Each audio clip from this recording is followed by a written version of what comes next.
రవి ఒక famous painter. City హడావిడికి దూరంగా అడవి అంచున ఉన్న ఒక పాత ఇంట్లోకి పెయింటింగ్స్ వేసుకోవడానికి వెళ్తాడు. ఆ ఇంట్లో సామాన్లన్నీ సర్దుతుండగా స్టోర్ రూంలో ఒక వింతైన క్యాన్వాస్ కనిపిస్తుంది. దానిపై సగం పెయింటింగ్ వేసి ఉంటుంది. ఆ పెయింటింగ్లో ఒక అడవి, దాని మధ్యలో ఒక పాత ఇల్లు. ఆశ్చర్యకరంగా అది రవి ఇప్పుడు ఉంటున్న ఇల్లే.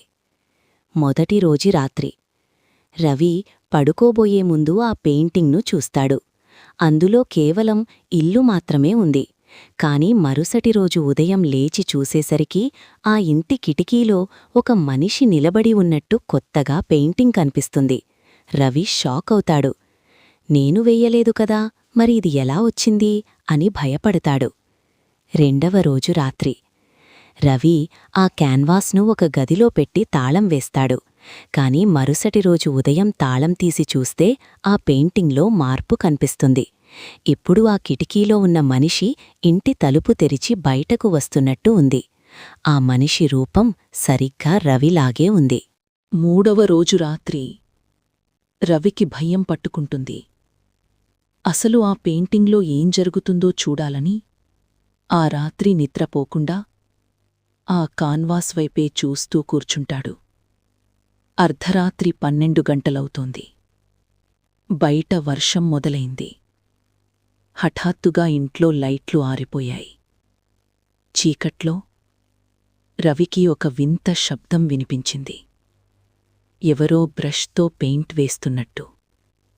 స్విష్ స్విష్ అనే శబ్దం.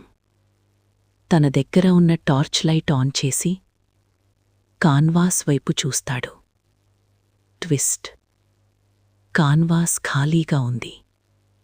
పెయింటింగ్ మొత్తం మాయమైపోయింది. రవి కంగారుగా వెనక్కి తిరుగుతాడు. ఎదురుగా ఉన్న అద్దంలో తన ప్రతిబింబం చూసుకుంటాడు. అద్దంలో రవి వెనక ఒక నీడ నిలబడి ఉంది.